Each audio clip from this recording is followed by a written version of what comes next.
to the update for this year.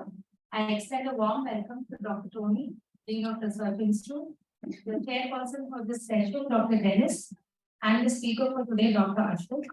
As we all know that this series was started to build and expand the collaborative research associations within the campus. I now invite Dr. Tony to give a few words, and then Dr. Dennis will introduce the speaker. Introduce yourself. I'm Dr. Deepa from the Division of Clinical Research. I work as a senior resident.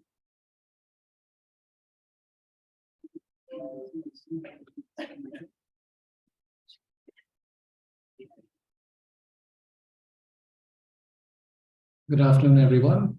Welcome to the research update session here from STRI, and I'm very happy to have this again in collaboration with the Friday conference team of the Academy. Today's speaker, you all know, Dr. Ashok, but he's going to share with us his fantastic journey that that he's been working on, and I personally have seen his passion grow from an idea into what it is today, and I'll let him actually describe what his journey of CAREADD. But I'm so happy that the momentum has grown for these research updates across the Academy, and I'm happy to see our Chief of Nursing Services and other faculty from across the Academy come here and celebrate and be part of this academic event. So once again, welcome all of you and congratulate the team, Dr. Dennis, Dr. Deepa, Dr. Madhumati, for holding forth and making sure that they prod everyone and get everyone to be part of this. So I'll let Dr. Dennis now say a few words before we move on to Dr. Ashok.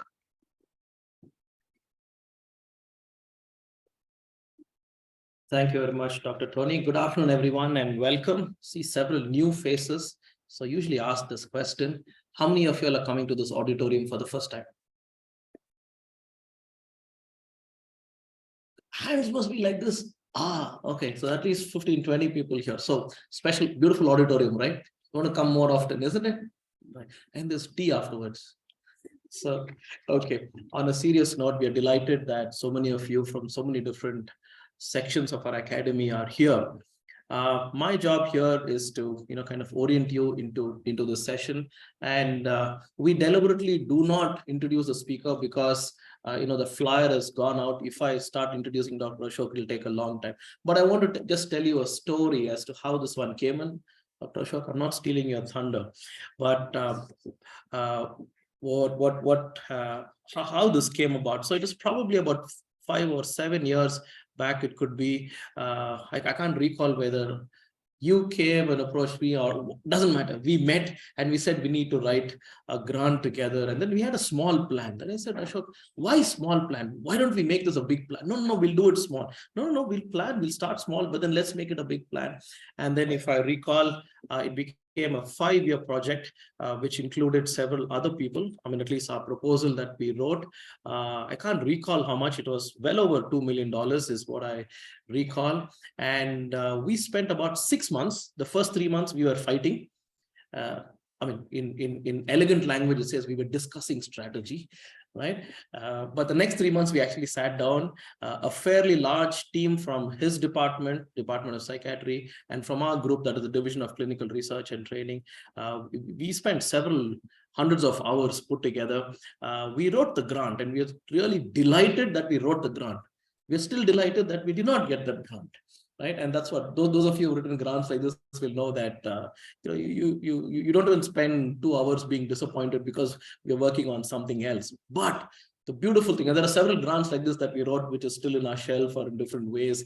But the beauty of this, and that's what Dr. Tony just alluded to briefly, is that Dr. Ashok said, no, I'm not going to stop here. This is an important area for us to do research on, and he took this to the next level. And today you're going to hear from him, and that's what I'm not going to tell, but I've been fortunate to be part of different activities of this initiative. So right now, there is, in addition to the humongous clinical work that they're doing, I will not be mistaken if I say that Dr. Ashok and his team run one of the biggest, largest autism programs in the country. I'm not talking about research. I'm not talking about CAREADD, which is going to talk about clinical work.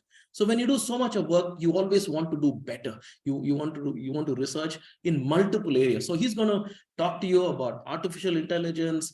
He has employed programmers in his group. He's employed people who can do machine learning, artificial intelligence, state-of-the-art technology. And if some of you have not seen this, you must go and visit his place, which is going to show us about, right? So in addition to all this, there is a big program for capacity building. So clinical work, research, multiple types of research. Recently, there was a program called Open, and then probably you're going to talk about this. So this is obstetrics and placenta. So you start with the placenta, start researching on the placenta and seeing how we can work this out. So what is the definition of luck, somebody? Being in this auditorium at this time is luck, right? Right? Luck is what is out there. So what's on the screen? I read this long back. Luck is the meeting point of multiple opportunities going by, and who can complete that? And a prepared mind.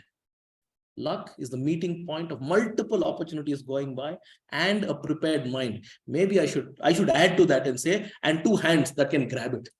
Right, grab it. And that's what Dr. Ashok and his team have done. And that's all I want to say now. And over to you, Dr. Ashok. We are delighted and we're waiting to hear you.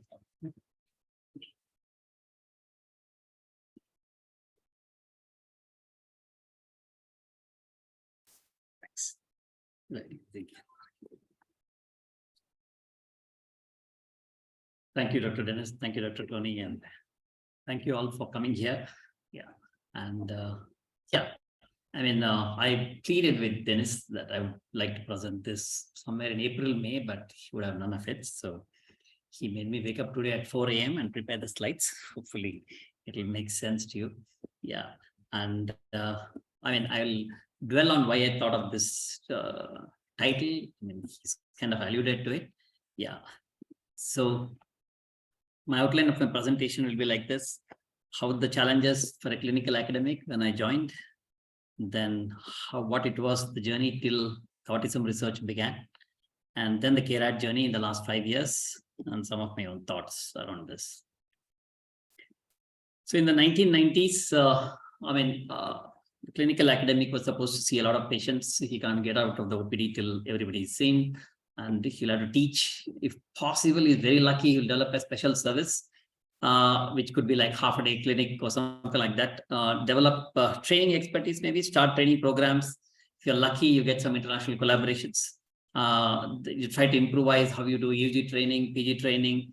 And maybe in the last few years, there's been an increased focus on probably doing having doctoral students, fellows, and so on. And the academics' goal, I would say in the 90s, largely was how to impact peers by writing books and chapters, often based on data from somewhere else.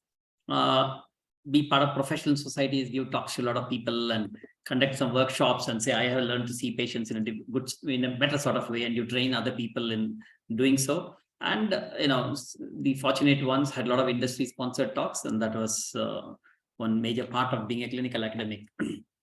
Research was often opportunistic. It depended on ambitious PGs till they sadly moved on. And then you're again wondering who else you'll get to actually do some work forward. And it was difficult to think of having a clear vision and continuing a research work to that extent. In the 90s, there were some fantastic examples of wonderful researchers on this campus, but you feel they've already gone so far ahead, you are unlikely to get anywhere close to that.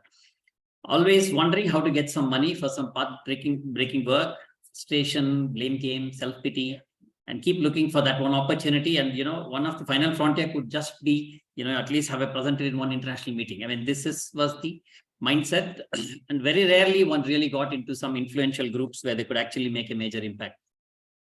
So during my internship in 85, Karnataka State Council for Science and Technology, they gave me a princely sum of 5,000. I think when I look back, it was a fairly large sum at that time. And, now when I'm beginning to again think about working with obstetricians or trying to get placenta and look at autism secrets inside that, I'm surprised because that time I did something called looking for, anaerobic flora, anaerobic bacteria in vagina, women coming with some kind of problems to because they were the only two people willing to help me out, one from gynecology and one from microbiology. Okay, and for the first time in KMC Hubli, actually we grew some anaerobic bacteria. I mean, I have no clue how we got there, but then that just ended there. Came to St. John's for a short while, then demands. St. John's, I think somebody got me to present something on a Friday afternoon conference. So they kind of, I must say, one of the biggest things for us has been, even before the postgraduates came in late 90s, St. John's, all the consultants were very much clued on academic work, and they kept making sure that even the SHOs would get to do some work like that. And that's probably one of the key things that kind of got into all of us. Then variety of areas working on different topics during my stay at NIMHANS. And even in child psychiatry, I mean, when we would see the first few cases of autism that I saw, very, very unusual kind of children, and nobody really had a thought about how to kind of work with them. Then stint in UK, and then returning, somehow think that good work must happen locally. I mean, this has been really the driving force. So if somebody would ask me in 94 to 2003, what was I doing? Where was I going? I would say, I don't know where I'm going. And of course, I dabbled with a lot of things. Funnily, when I was just preparing the slide, I realized quite a few things that I dabbled with have actually all come together now in CAREADD. I mean, I took a genetics proficiency course, a 6 months course. Lots of youngsters sitting there. They seem to know 10 times more than I did. And it was very hard. And there was an examination also. And then building child psychiatry services. Actually, I ran the research society for a year and went and asked the wonderful Dr. Mary Olapalli, God bless her. So 73 rupees pending, ma'am, research society is short of funds. You better return back that money. And she actually did across the table. So the research society was giving us grants like 800 rupees, 1,000 rupees that time. And we went to Bank of Baroda manager to get some 5,000 rupees to start a newsletter, which kind of just went into 2-3 editions. I didn't know what happened after that. I was also running a newsletter for the Indian Psychiatric Society. This was a kind of very, you really don't know as an academic what all you get to do at that time. And PG program came to St. John's, and we were all excited with preparing proformas. And if you go down to the last but 3, that Y2K, that time the severe Y2K mood, Indian software industries are growing. Some people came to me, you developed protocols in the department, you got proformas. Can we develop expert systems for diagnosis? I remember dabbling with that. I didn't realize that those are all going to come together now in looking at prediction systems in autism and so on. I mean, St. John sent me for a month to NIMHANS for some molecular science training, and I just couldn't get my head around how to do this kind of work because I wasn't at all sure about the clinical diagnosis we were all making. So, I mean, over time now I come to realize that genetics work is best done with broader phenotypes, at least as far as psychiatric research is concerned, because you don't miss any signal at all if you do that. But I couldn't spell it out that time, but somehow it was just not working. And yeah, there's some work on heart rate variability. And again, those spectral analysis and all, again, now I zero down back to now today's EEG analysis and all that. So a lot of little things I hardly had any idea they're all going to come together later on. And of course, you're working on St. John's, we're married, I was getting 9,000 or 10,000 rupees and, existential questions. So I went off to the UK for 2 years. Got introduced to the fascinating world of functional magnetic resonance imaging. I mean, till then, more time, that 8-9 years had been spent on looking at clinical services, and suddenly you go there and find what kind of advanced research is possible. That was the sheer luck. I mean, they got me for half the time as an academic clinical lecturer in University of Sheffield and half the time as a clinician, and that meant seeing 5-6 people a week and all that. So it seemed like a paid holiday really. And I got to see this and saw what I realized, and we should read British Journal of Psychiatry so much as part of our psychiatry training before that. I realized that what is in British Journal of Psychiatry is entirely applicable to what is happening in the UK. I mean, we would sit here and think it is actually applicable to India. And that was a very, kept thinking that, you can't really be basing a lot of our work in India on what's happening elsewhere. Then I worked on something called insight in psychotic illnesses. Funnily, while other insights were coming to me, as it were at that time, now we have actually, just now, Dr. Smita can happily say that HMSC has given a clearance for NIH-sponsored training program, which is a significant, fairly well 1-year advanced fellowship from both sides, 4 universities in the US and St. John's, and it's called Insight actually.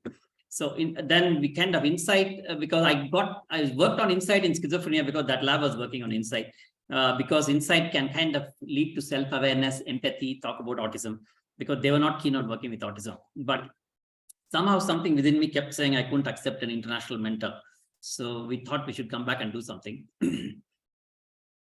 Then after coming back 5-6 years, struggling to make sense, to belong, to contribute, SGRI was a fantastic structure, but how to get funds to become part of it? Suddenly you are in middling age, no intense background in an area that can potentially fetch grants, but you have learned that there's no point in just following an international researcher's vision, so you're not actively wanting to work with them. Then, of course, all these wonderful organizations have listed there, the autism centers, which gave me a lot of joy working together with them. And they kept saying, no, something can be done in the area. And I must really thank all of them. We tried to explore some broader phenotypes in MD dissertations. Research Society gives some, it was much better amount. They gave something like 75,000 or something to develop a small database of around autism children. And an excellent PhD opportunity. Dr. Vanita, she's here, she came up with. But when we're thinking, now, okay, you like broader phenotypes, you like measures, but they all need adaptations. You develop each measure development is so difficult, and you're really thinking you're running out of time. And, and I want to really insist on this, that whatever questionnaire adaptations we make to India, it's very important to know that the psychometry and the concept behind it is defined by the original theoretical framework of the original developer. So sometimes even if you get all that right, you may not be getting what you want to study in your local context. Some breakthroughs, clinical work leading to huge local support in the city. So the Global Autism Convention 2011 got to really know a lot of autism researchers in the country that time. Then establishing new clinical services. I'll talk a bit about that later. Then ICMR came out with suddenly autism grants, and based on our Research Society project data, we actually got a few autism grants. And then that great PhD work, but there were a lot of hard lessons because there were a lot of challenges subsequently when you sat with the data. And I also, during this period, got to know private funders like Ratan Tata Trust. I have not written many others. There are so many other wonderful organizations. And I realized that some fantastic work was happening in the country, which is not matched by any academic institution as far as autism was concerned. And all of them are being funded by, private trusts like Ratan Tata Trust. Of course, we got luckily some connects with international universities, and all that gave us confidence to push ahead with the Global Autism Convention 2018. This is something that I'm really happy about. Regardless of where I was finding myself stuck, we said we have to help the next gen. Otherwise, they'll keep getting stuck in the same cycle that I had got stuck in. And so when they called NIH Pittsburgh University and the capacity building program, and ICMR called for people, 3 of our youngsters from St. John's went there, Priya, Johnson, and Danya. And I think that's kind of led to a spiral of opportunities for them. And more importantly, the services they started running, we really learned about the role of nurses in both clinical work and research process. So these are all nice insights around that time. So like I'm saying, I think it's a bit mixed up.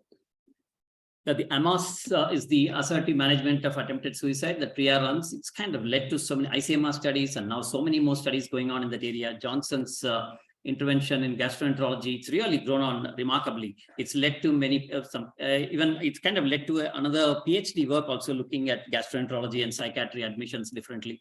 Bhagya is here about to finish the PhD. The Mind Metabolic Clinic, Danya started with diabetes. It led to another ICMR study. I mean, that's completed now. And of course, one more study, I write it as a failed study because they thought of looking at metabolic syndrome in schizophrenia, but somehow multi-centered study, somewhere along the line, we just lost, one by one centers dropped out.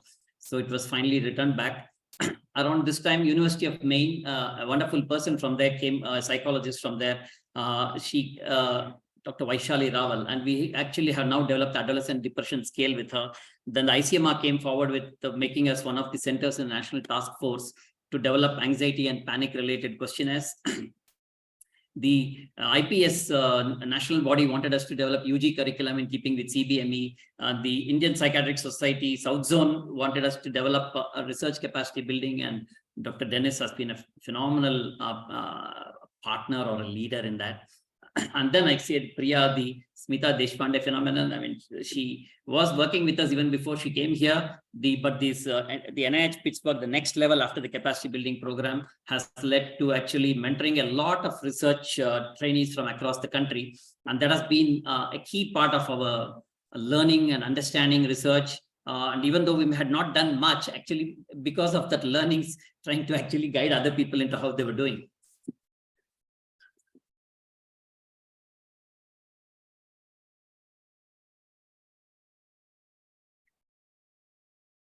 So somewhere around this time, Dennis referred to that meeting, and yeah, that was a real eye-opener. I mean, I think like he said, we spent so much time on that, and it used to be early mornings, late nights. It was real hectic. Money didn't come, but we learned a lot, and that was another starting point of my beginning to kind of start working more and more with SGRI. And then one Dr. Shyam Rajgopalan, he's a PhD in computer science from Sydney. He was a director in Adobe Systems. He's earning a salary of about 3.5 crores per year or something. Now he's just given up all that and wants to come into full-time research. He came and said, we have to think big on autism. We cannot really be. And so actually with him, we wrote, there's some cognitive science initiative or something from DST, and we wrote, and that was again one huge proposal. We've got so many collaborators from everywhere, and we wrote that. One-liner we got saying, we don't think you have the infrastructure for it. I don't know why they said that. I thought they were probably referring it to it here. We just gave up on that. But then we were beginning to consolidate on the little ICMR work, the clinical neurocognitive study and development of our early screening tool, the below 18 months, which we now call the SCOMS. And that's a very major outcome from our department, really, in terms of autism research. And of course, like I said, even though I had not myself demonstrated much research, we were beginning to develop research capacity in others, thanks to persons like Dennis joining us.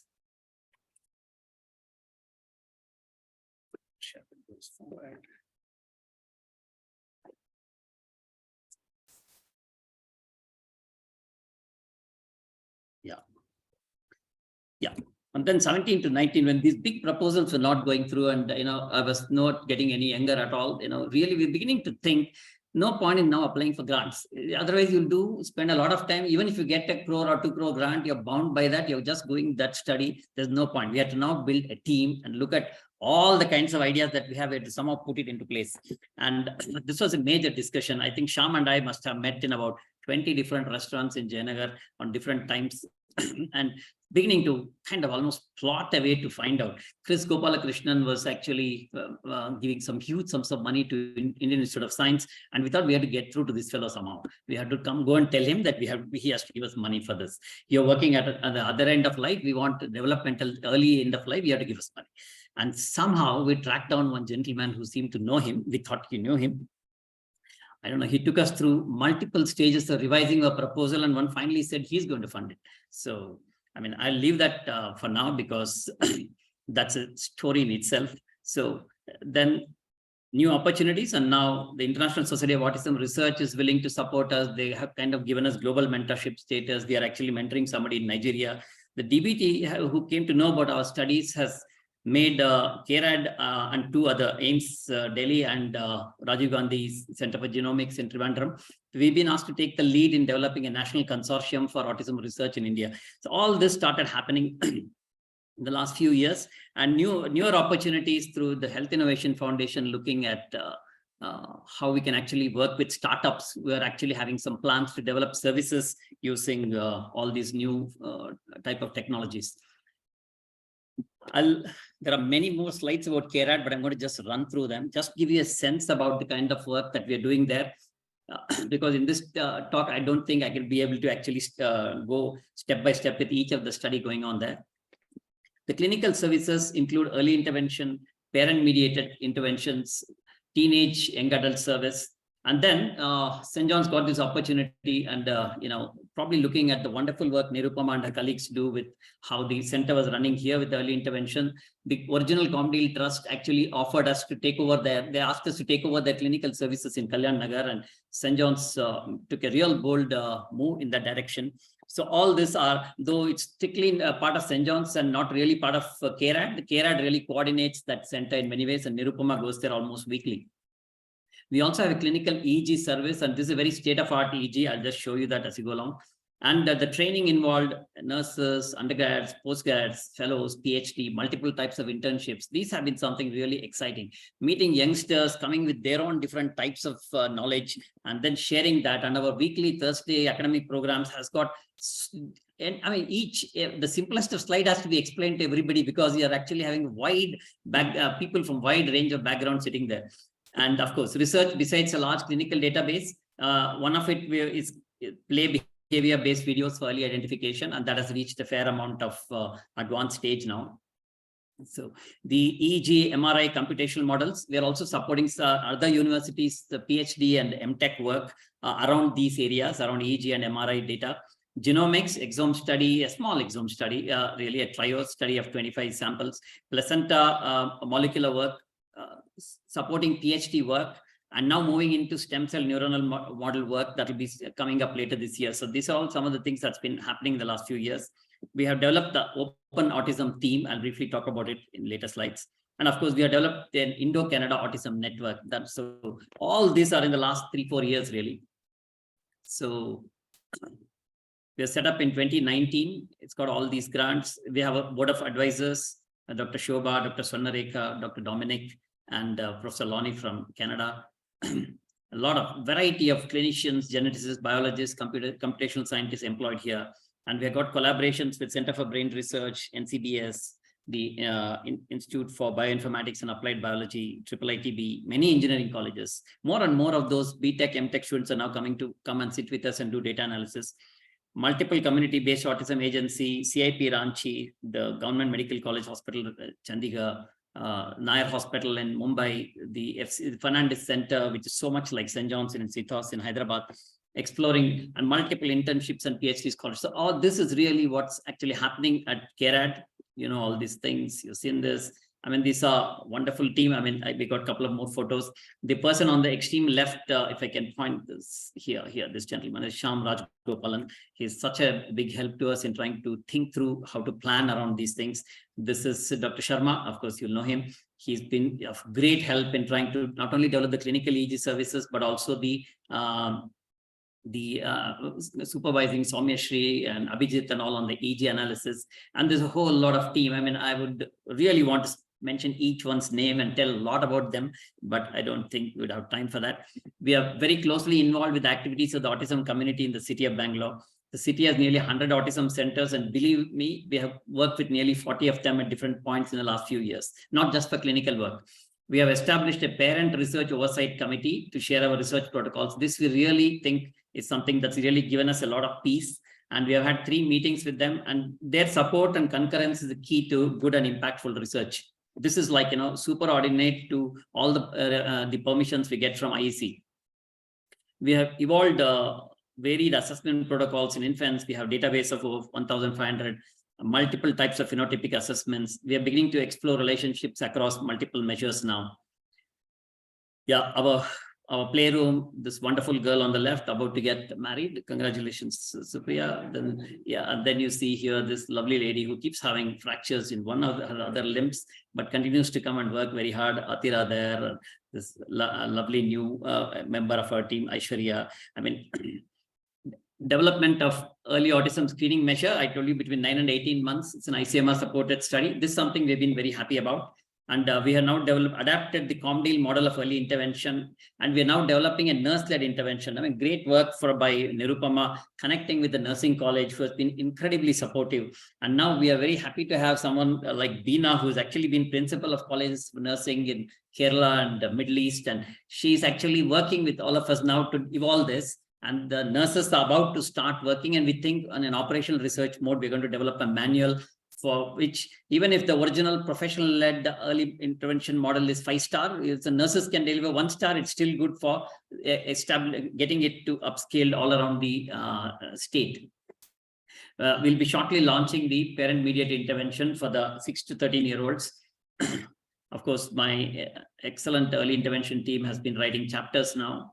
And like I said, then we went about trying to look at an early developing an AI-based platform for surveillance for autism, and many of these wonderful people were involved in that. What happened is DBT asked us to revise it. Now it's going to get integrated into the large DBT-based National Autism Consortium. This is what I wanted to say. We somehow keep doing things, but it all starts coming together later. So were we prepared enough? I don't know. When we did it, we didn't get it. We were not sure where it was headed, but somehow opportunities are beginning to come by.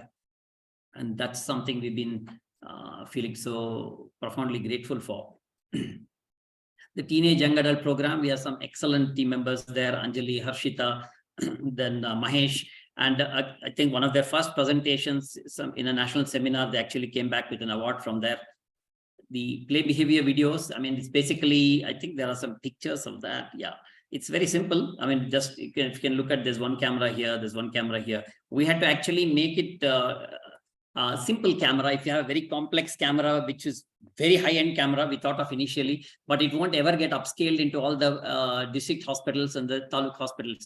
On the other hand, you buy these ordinary cameras, the AI people struggle because the noise level is so much, they have to actually figure out more. It becomes harder for them to actually develop the algorithms to discriminate autism from developmental disorders from normal children. So preliminary statistical analysis has been extremely interesting, and it's kind of showing us a few features which we are extracting and giving. But the newer AI models, we don't even need to give. It just picks up the pictures and start doing the different analysis itself to kind of predict the different groups. So I'll just jump from this. We are working closely with IIITB on this. They have in fact posted a postdoc, Dr. Jeba. Thank you for being with us. He's been working with us for the last few months. Yeah, we've been getting this abstract. When any play behavior abstracts tend to get accepted, but the INSAR 2023 has just rejected the last abstract that I put down there. Because the boy from IIITB who analyzed that and sent it, he just worked with 5 cases, and I think they have just rejected that. We just came to know. Before that, I had prepared the slide actually. The EEG system that we have is an excellent. The EGI is actually a group that was part of a university. Then they became a company. And they are so clued into different types of EEG analysis, and they've developed this wonderful sensor net system. And we have defined a very robust and easy to administer protocol for EEG recordings. Manjula, the nurse, I mean, it's the nurse research fellow. She is the linchpin of that EEG team, because the other day, just in the Indian Psychiatric Society meeting just a week ago, she was teaching all others and telling them there that we have a very good EEG machine, but what you need for getting good EEG recordings from autism children, you need good preparation and you need compassion. Yeah. So manually, we have been actually, there are lots of wonderful softwares available, but we have been kind of, Abhijit would not have none of it. I think he's developed his own pipeline for more accurately developing this analysis. We have a large number of recordings. Only about 10% of our parents have refused consent for using their EEG for research purposes. So that's a large bit of data available to us. I'll just skip all this. Looking at linear and non-linear measures and trying to develop algorithms to kind of predict the risk for ASD vis-a-vis developmental disorders. There you see Manjula working closely with children. Some of the EEG manuscripts are getting accepted, some are under revision. Then multiple, I mean, EEG abstract, multiple. We have been sharing it with psychiatrists, neurologists, neurophysiologists in meetings, and we've been quite quite happy with the kind of response. When Abhijit and others present there, he immediately gets calls to review more papers or become part of some review board of journals specifically looking at EEG. So we have been quite excited about how the EEG team is working at CAREADD. Many more EEG abstracts went through the last year's International Society for Autism Research. And this time again, a major thing has been accepted. Now we've been seeing a lot of children with severe epileptiform abnormalities. And it's very hard to convince neurologists that if a child does not have seizures, we have to give value to these recordings. So it's been a very gradual process of figuring out and obtaining data, looking at the amount of, I must say here, when we started doing EEG, we never thought we were going to go into sleep research. Actually, the way it happened was the protocol Manjula was following. The children would come for a while, they would be part of it, and gradually they'll go off to sleep. And so we suddenly started getting sleep data, which was totally unexpected. And then we started finding some unusual patterns in that sleep. So that has been a very chance discovery, and we've been kind of working more and more about it. And we actually have an option now. We are sharing with the International Society about how anti-epileptic medications could be of use for some children. We've been looking at blood samples, looking at genetic studies. We just got COVID has come a lot in the way of this. We have got a large number of trios collected, over 100 odd trios samples. We have managed to do a small 25 trios exome data. We're trying to develop what it means. Current data suggests that mutations are majorly inherited in our sample rather than de novo. Naveen, who is our first faculty, I'm not sure where he is. He's the first faculty in CAREADD. He's an assistant professor in molecular science. He's been working on something wonderful about the role of ribosomes, and he would now like to continue this from lab models. He's going to be now working with clinical samples and extending his work here. Then another lovely work happened at the other end of the city in JNCSR. Dr. James Clement actually found in mouse models. He's found certain abnormalities around SYNGAP1 gene, which is actually another team working with him, Dr. Ravi, Manjita, and others. They've actually shown they can actually reverse the whole thing through a certain use of some chemicals. They're all chemicals, they're put on quote unquote. There's going to be a pharmacological thing out of it. So we are now wanting to actually look at clinical samples, looking at SYNGAP1 mutation, whichever child with autism has it. Could we then look and see whether those medications can be of some use to these children? Next steps, establishment of a lab to study neuronal cultures from iPSC. This is something we are extremely excited about. The institution has been understanding and just given us the permission. Funding has been received for setting up this lab and maintaining it for about 5 years.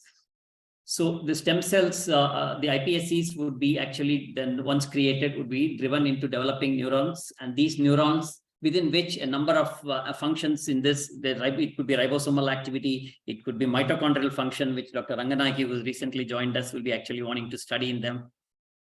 We are part of a collaborative proposal looking at ribosomal function. I'm keeping it open, not saying anything else, because we are hoping that it will all come through. Also part of another collaborative grant which has actually come through. This is the DST Intel Fire mechanism, under which they want us to, actually they came to us and said we need to gather some insights from Alzheimer's data and look at, because they're finding youngsters with autism, as they reach 30, 40, they seem to show a lot of signs of Alzheimer's disease. They've actually come to us and asked us to look at how multi-omics data from Alzheimer's can be applied to hasten the understanding of biology of autism. So this is something very exciting. Then this theme, open obstetrics, placenta, epigenetics, neurodevelopment. This is just a catchy acronym that one day when having coffee in this cafe, we suddenly thought of. And it's just an overarching theme that provides a complementary approach to exclusive genetic approach, which is what characterizes autism research nowadays. And it subsumes a variety of processes that can support explorations around intrauterine origins of ASD. And one of the major contributions to this came from one day, one of the HGRI meeting, one of the first research day or something like that here, when Dr. Gayatri from pathology presented her data on the placental database that she had. And we suddenly thought, if she's got 2000 placenta, why don't we go and see what's happened to these children? I mean, it kind of all added up together, and our own data was showing a number of obstetric issues in children. So it all started coming together like that. The open framework subsumes environmental impacts and epigenetics as contributors to ASD. And I believe it just provides a framework for asking more and more research questions. I'll not trouble you with all this. There's a lot of things looking at pathology, placental pathology and molecular findings and relating it with autism.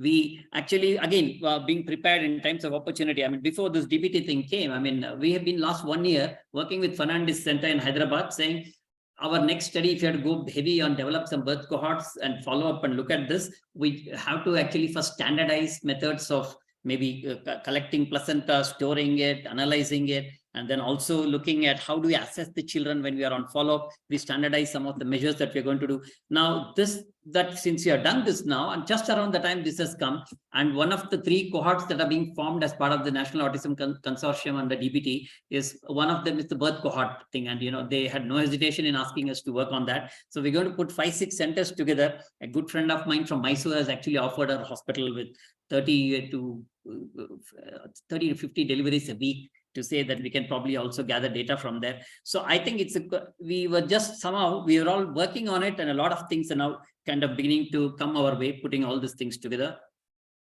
We have shared this in a recent publication.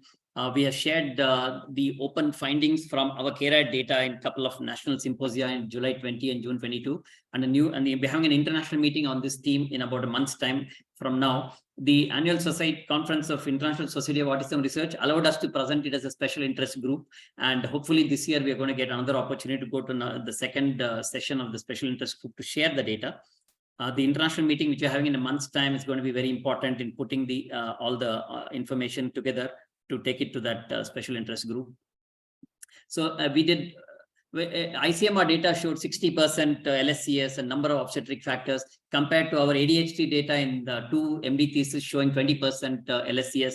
That plus the placental data of Dr. Gayatri, which set off the obstetrics placenta part of the open. So we thought, okay, but it's just one study, it won't do. So we actually ran a multi-centered study around 4 parts of 4 centers. And we saw a large number of children. We collected data, and we continue to find a lot of significant differences, including LSCS excess, significant excess in all the centers.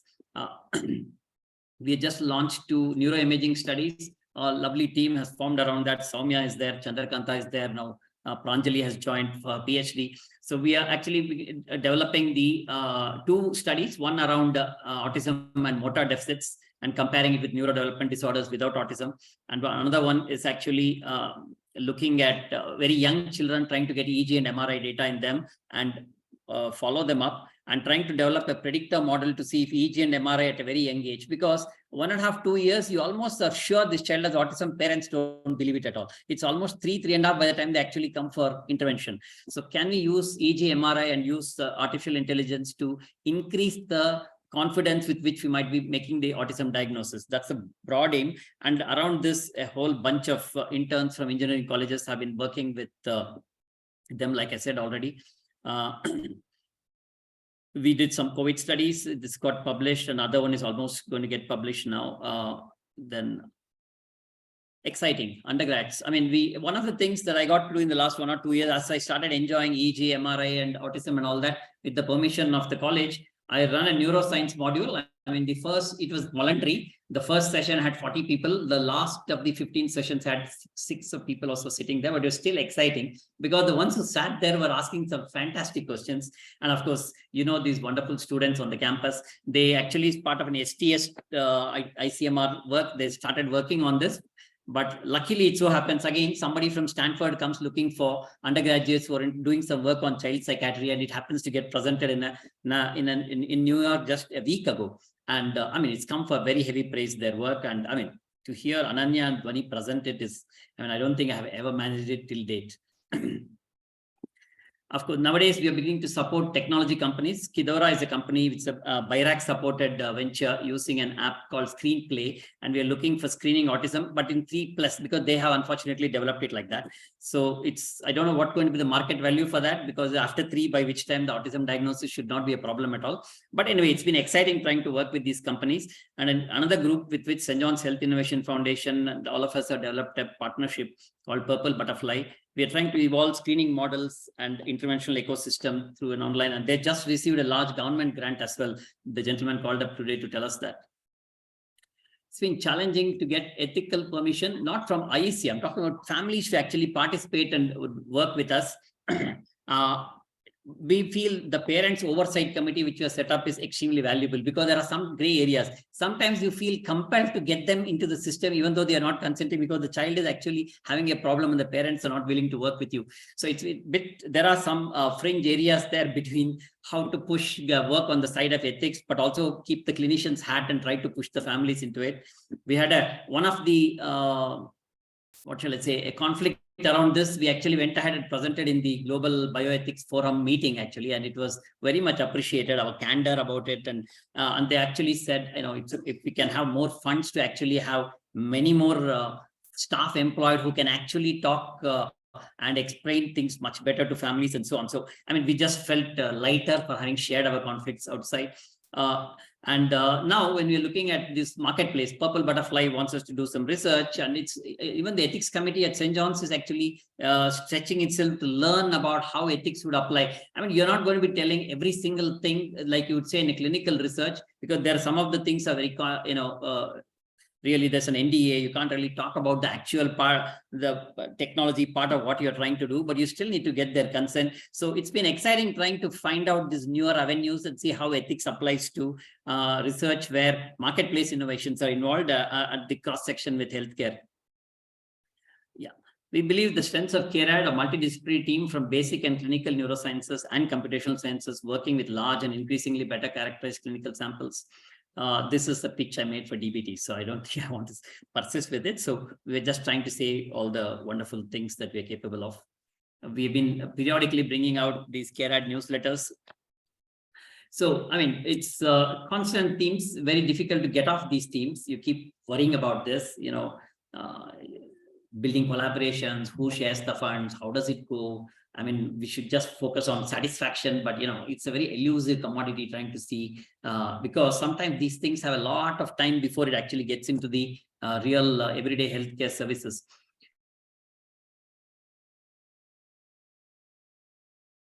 I mean, was I enjoying earlier more as a facilitator, or am I enjoying more as a leader mentor? To be honest, I'm not sure. I really have enjoyed my role as a collaborator where grants have been led by many other people.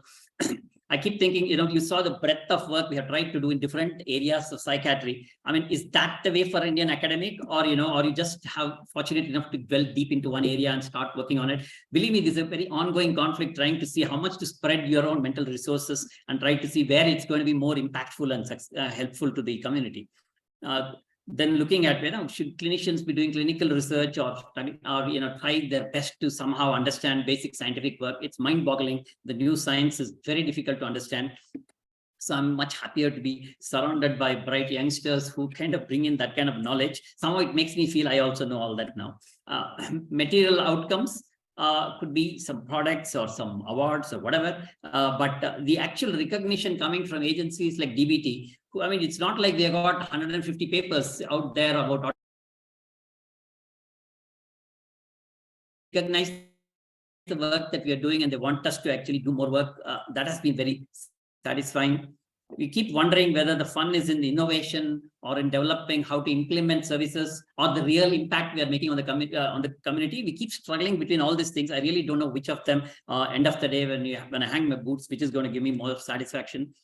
There have been a lot of projects which could not move ahead at all. Okay, and I keep worrying, did I take too much, or was I not focused enough? These are all ongoing conflicts, really. And sometimes I wonder if I lost my way. So what I meant by this, something that Dennis already alluded to, somehow things have all come together. And like I'm going to say in my next slide, it's an exciting time to be right now in Bangalore. There are a lot of exciting people wanting to work together at the healthcare research level, and somehow there is money flowing into it also. So a lot of this genomics, EGA, all coming together. Suddenly now we got the DBT and DST support, which is very important for major research work in a country like India. Collaborations with multiple researchers, learning about their own agonies, their own challenges. INSAR has kind of offered us the global mentorship status, which is very exciting. And by end of this year, we'll hopefully have the Global Autism Convention 3, which probably would be a major platform for sharing a lot of work that we've been doing. Like I said, very good times to be in Bangalore to do research on a mental health topic with public-private collaborations. It can't get better. And this is really I wouldn't have thought 20 years ago that this time will come, but we seem to have put lots of small little pieces together and waiting out there when actually the environment suddenly become conducive. If youngsters can draw a message from that and keep doing the work without worrying about where the next break is going to come, if that makes sense to you all, I'll really be grateful. Has it all come together? The desire, the resources, the support from agencies, the excellent team members, their backgrounds. Can one plan for it, or let other forces play the catalyzing roles? I always remember the statement by Kurian. A lot of people to acknowledge, huge number of people in the campus, a lot of collaborators outside, fantastic team. And my last slide, this guy has been, I mean, recently he met the EC. He's a very unusual person. Once he's agreed now, he doesn't ever shy of sending money across. And he's always guiding. He trusts us so much. You feel like you have to jolly well deliver on what you promised him. And he really teaches us a lot. Thank you.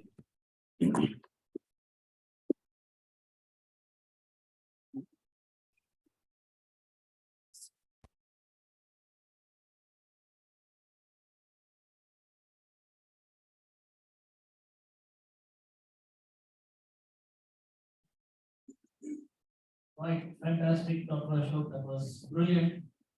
You started off being lost, ended up being a philosopher. Or maybe that's what it takes to become a philosopher. You need to be first lost.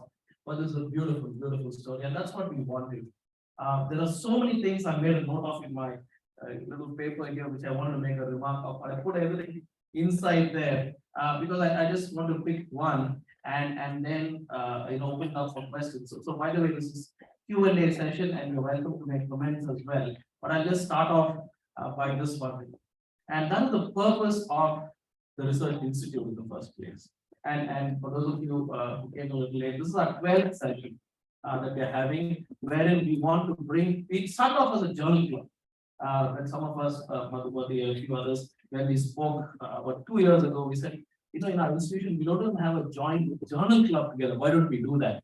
This has evolved from there now to become, what we call research updates of St. John's. And this is what we wanted. And this is the message we want people of different generations.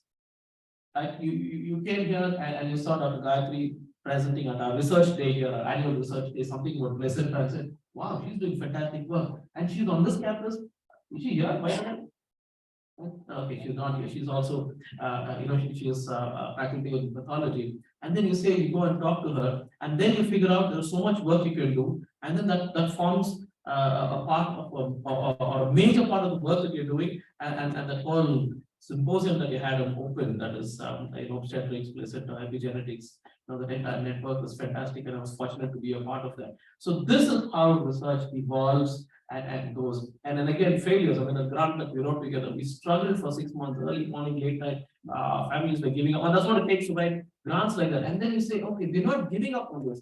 Since we didn't get that grant, and we're going to get it. So fantastic. How about another round of applause? Okay, questions and comments, just switch on the mic in front of you, just tell who you are, name and department, and then go ahead.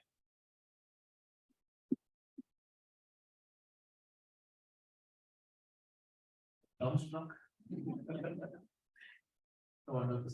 Yeah, I just wanted to appreciate, Ashok, what you are doing for autism, because it's very much a neglected field, and we know each other now. You're not that, you're being very modest when you say nobody knew about my work. We knew about your work many, many years ago. And I'm glad that, at last it's coming to fruition. And it's not serendipity, it's not luck, it's also hard work and a lot of background. So kudos to you. Thank you. Thanks, Dr. That's Dr. Smita Deshpande, was from Delhi, but then she was attracted by this magnet, and then she's here, and she's doing fantastic work herself. The Tony has been. Congratulations, Dr. Ashok. I've been working closely with you to see your journey back from your thought process when you came and spoke to me. Then I think what you presented here is a fantastic example of being persistent.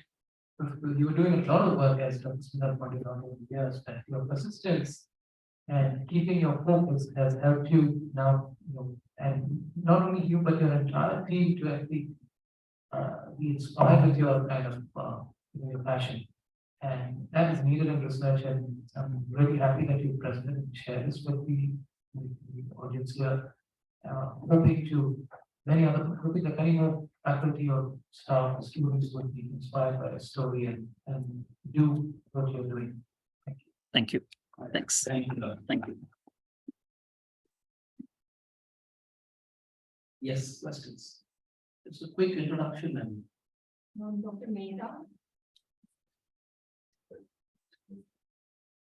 Yeah. I'm Dr. Mehta from Surgical Oncology. Congratulations on your work, sir. This is wonderful. Just wanted to know how, as a clinician, how do you find the time? How do you balance out clinical work and research work? This is a lot of work. Yeah, I mean, as you reach my age, most other youngsters in the department will let you do your work. Okay. But having said that, in the beginning, yeah, it used to take a lot more time. I mean, it greatly helps that my wife is on the same campus and she understands if I have to go back home late. So yeah, but yes, I mean, it was tough earlier, but I must say, you know, Priya, Dhanya, all the SRs in Unit 3, which I worked for the last 20 years. I mean, they really made a lot of space for me to continue this work. Otherwise, it would not have been possible to do it. I mean, we can't really escape the outpatients and all that. You could still got to see a lot of patients there, but and we continue to do so. But yeah, I think in the beginning it meant a lot of hard work. I mean, it meant like we can't really connect St. John's working hours with doing clinical and training and research and networking with people across and all that. It's not.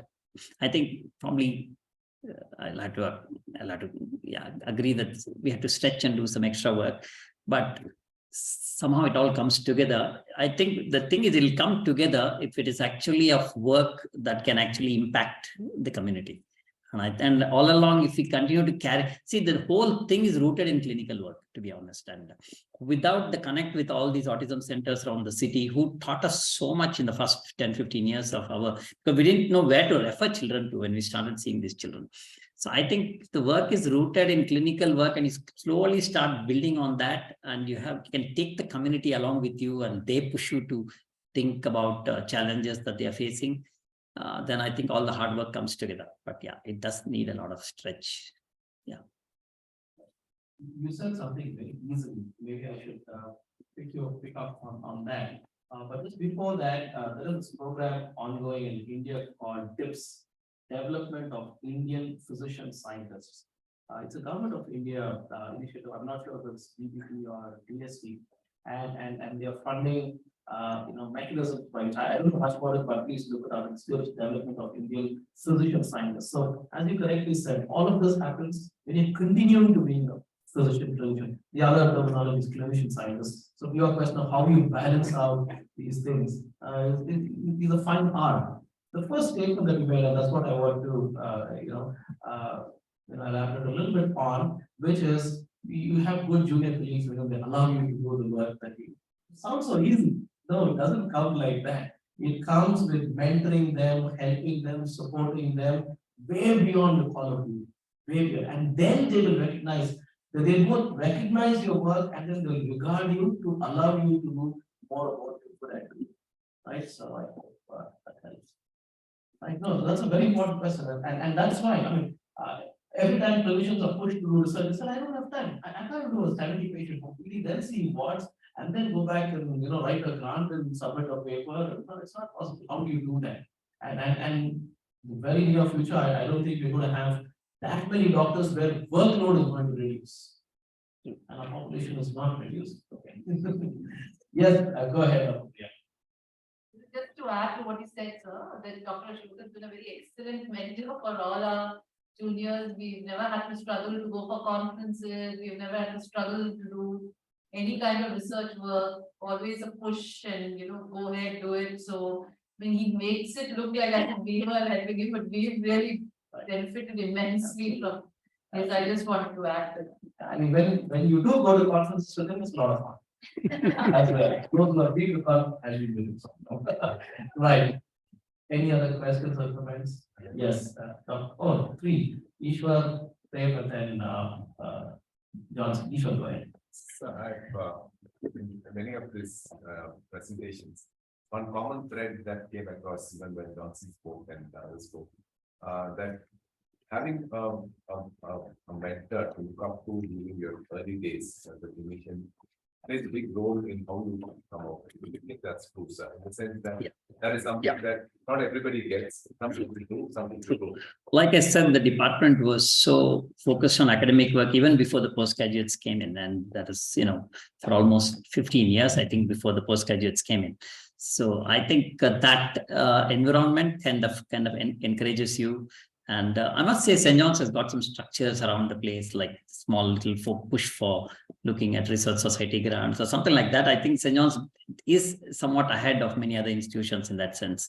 So there have been mentors, and yeah, I mean, it's a question of actually, I mean, you could easily, what challenge, and I've actually fought with this, and this part of my work has been, I mean, do you accept the work that your mentor is involved with, or do you actually get away to do the work that you want to do? It's a bit of a challenge. It takes a while to break free and move on. But yes, there's been a lot of encouraging support, and even from outside the campus, the Professor Shobha Srinath from Nimans, I mean, she has been right through last 25 years, since my MD days, she's been such a constant source of support and mentoring. Professor Mohan Isaac, I mean, he's such a grand man. He's himself done so much, and he's traveled the world, and he's guided so many people. He's a huge source of mentoring support. So I think, yeah, I mean, we've been fortunate to have great teachers and supporters at St. John's and outside, who kind of pushed us ahead to do this. Yeah. So I must acknowledge that, yeah. But I think it'll be good if, I mean, along the way, I have also learned that mentoring means, you know, you need to be available, you need to push, sometimes you need to find out what is stopping people from doing things. And so it's kind of been helpful. Dr. Smita has introduced us to the idea of mentoring people under the ICMR's Grantathon scheme to actually mentor many other youngsters who are doing projects under ICMR around the country. Now we're going to be actually doing another one shortly on mentoring the mentors who will actually go and mentor the people. So some of this process learning has been very good. I think, right, St. John's and a lot of seniors around the city have been all wonderful mentors, really. Yeah, I think it's really needed.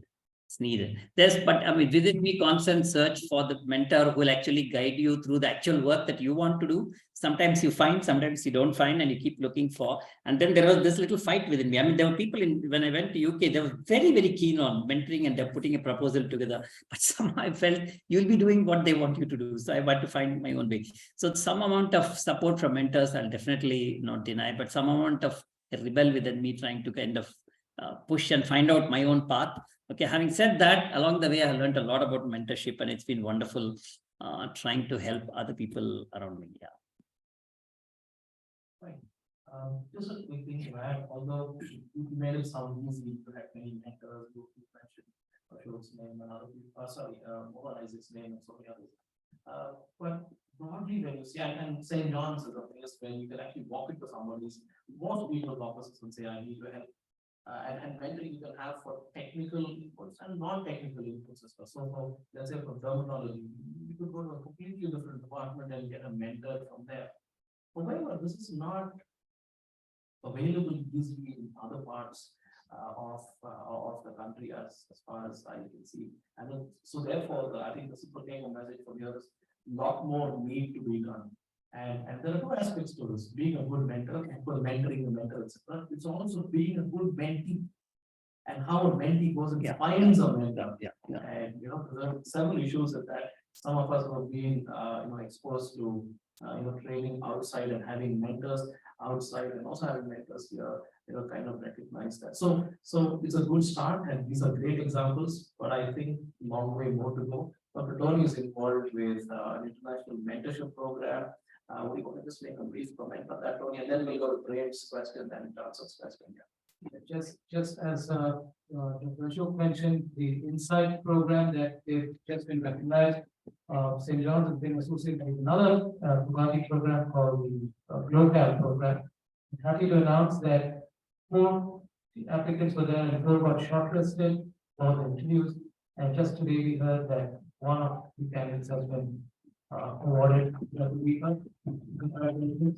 We're talking about 5 LMIC candidates from the world, and she was one of them. So congratulations. Fantastic. So that's another mentorship program that's been going on for about a decade, and glad that Dr. Smita and Ashok have brought another set of Bugatti mentorship to St. John's, and really happy about that. Great. From committee and the always felt that professionally we are still waiting for all your work to come out, because you're still working a lot on this.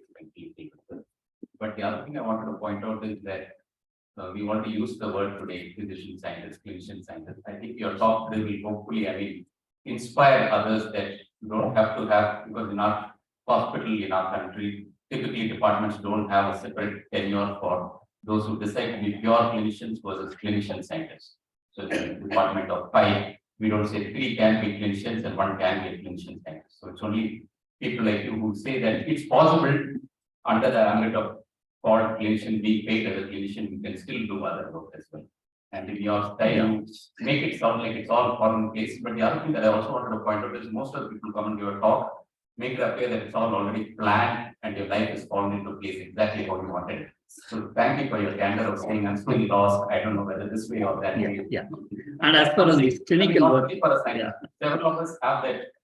You should have that doubt once in a while for several things that we take for granted or we do. I mean, we keep doing throughout every day. It's good to have that candor, at least on some aspects.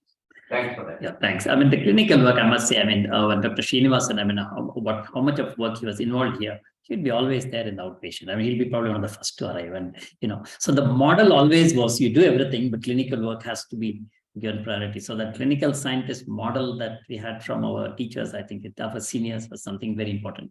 Yeah, that's why it's called clinician science. Yeah. Scientist. Right. Yeah, Johnson. Yeah, I was very fortunate to work with Dr. Ashok, and was I the first AD candidate, sir? Must As a be. guide? Yeah. So it was really fortunate to work with you, and I really enjoy the enthusiasm with which we used to have discussions like about the thesis and later on when I was a senior resident on the big intervention, what we did like with the big services. But what I liked is I had difficulty noting down your enthusiasm because the points is used to talk so much that I had difficulty noting it down all the points. But what I'm trying to say is it was so fascinating, and you're so passionate about motivating us in researchers like myself and Priya to take up certain services and go on to it. But what I liked more was your vision about a particular service. I mean, it's not a casual talk of you motivate me and say, but you had a plan for us. Like you used to always look at the far fetched opportunities than rather looking at this point of time. So I think that is a lesson which I really learned from you. And thank you very much. Thanks, Johnson. Thank you. Well, any other questions? We'll take maybe one more question. Okay, while the last question we got, I have a technical question on what you presented, and I'd like to see data, numbers, and results, things like that. So if I see your slides 3 days back, no, please put some data. We want some numbers. But anyway, that's me, so don't worry. So I mean, I knew that if I put slide by study, I mean, I could do that, but if I had a chance to talk for 3 hours, so I didn't really want to get into that. No, I completely understand. So my question now, the very little that I know about autism, etc. So now all your efforts are trying to identify how we can pick it up much earlier, early detection. Okay, whether it is your placental research or with your blood, both parents, what do you call it? Both parents and the child. Yeah, that's for genetics. That's a standard genetic. Yeah. So you can pick it up much earlier, so you can start your intensive early intervention. Right. So being a pharmacologist, and not about drugs really, but now once autism is detected, however early, what is the treatment and how can you, you mentioned, I think in passing you mentioned anti-epileptic drugs, but treatment, let's say unfortunately people are not in Bangalore, they'll come at the age of 7 in terms of treatments. So my question is, what are you researching on, and have you found something? Yeah, I mean, we are following up the children. Now we got extra cohorts from the Kalyan Nagar Center also. See, the early intervention, very intensive model. It's been extremely successful. If you're starting at 1.5 is too hard even now. It will be still called preemptive therapy because you're not supposed to diagnose autism till 2. I mean, so you'll be saying preemptive therapy, but we have found even 2 up till 2.5, 3 when they come. Their response to early intervention is remarkable. I mean, there's a magical time between somewhere between 2 years, 9 months, and 3.5. If they miss that period, you settle for less than 50% of what is possible. Having said that, we are now accumulating a group of children who started all this. They did everything right, and still they're not getting better. They're remaining non-verbal. They're, and that group is where looking for other brain substrates, trying to see if we can understand some other biology of these children, where this particular SYNGAP1 gene now mutation that JNCSR has worked upon in most models, it's got wonderful press actually. They're asking James to go and join some other university now because they're really after him. See that, and that whatever that they're keeping that pharmacological compound secret, but that actually reversed the whole thing. And there is some 20 different experiments which all prove that thing. So that work itself is very, very intensive kind of work. So we probably need to be looking at those kind of things. In fact, in Hyderabad in 4 weeks' time, I've been actually asked to talk about these other kinds of approach. We have tried about 7-8 medications. You are aware that we're now wanting to trial out one diuretic, which is just based on this orphan drug matching these systems when they figure out some biology of this and biology the condition matches. So that is another way forward. So right now, I don't think there's any established medical intervention available.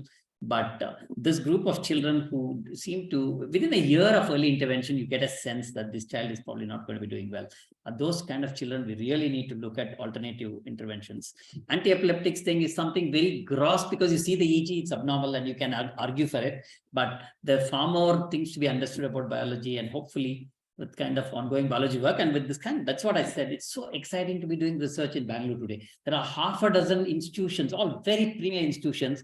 A lot of researchers there are interested in solving this problem. So getting and coming together has been really exciting. Hopefully it will lead to pharmacological breakthroughs. Yes. Okay, Yes. very inspiring. I have one question, technical maybe, on this increasing maybe detection of prevalence of autism that's given here, I guess, Western Indian. Yeah, we are seeing more and more. Yeah. Yeah, we're seeing more and more, and there is a huge environmental change that has come in the past decade, maybe at least in the remotest areas of India on media exposure in early childhood, including infants. Starting at young 6 months and 3 months. So as pediatricians, we see a whole amount of inappropriate exposure to various media, phone being ubiquitous. So I just wanted to know, how that aspect of social interaction interference from media exposure and inappropriate use could be contributing to this. Is there something called transient behavior that gets better, or is it established autism that we talk about when we say it's increasing? That's one of the queries. Yeah, thanks, Chitra. I mean, it's last 30 years around the world, people started seeing more and more of this. A lot of things happen in the last 30 years, new things in the world, and they're spread rather fast around the world. I mean, starting from maybe more free use of oral contraceptives to exposure to computers, to screens, to maybe pollution. I mean, all of this are whatever has kind of gotten changed over the last 30 years and rapidly spread across the world is getting investigated as a possible cause for autism. I mean, I'm personally not very convinced about screen exposure leading to this, though that we have clinically seen children who tend to, once you get them out of that and get them to have a lot of human interactions, they do show some progress. I'm not denying that at all.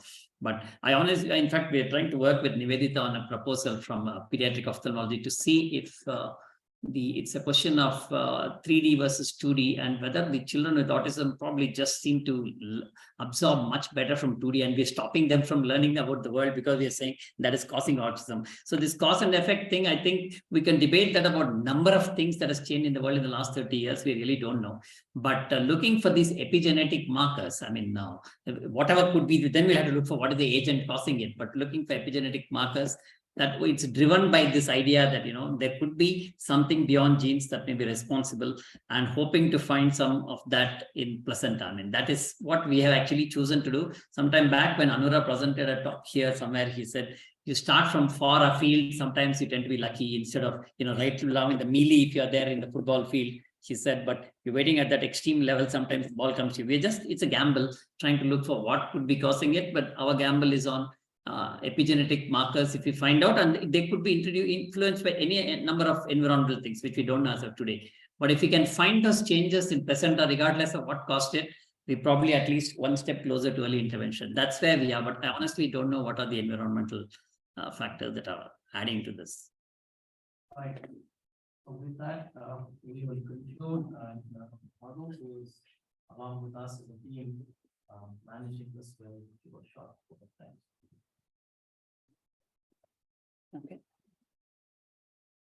I would like to thank everyone for joining us. Thank you, Dr. Ashok, for the interesting talk. It was very enlightening indeed. I would also like to thank Dr. Tony and Dr. Dennis for their support towards this initiative. Thank you all. Coffee is served outside. We'll see again next month.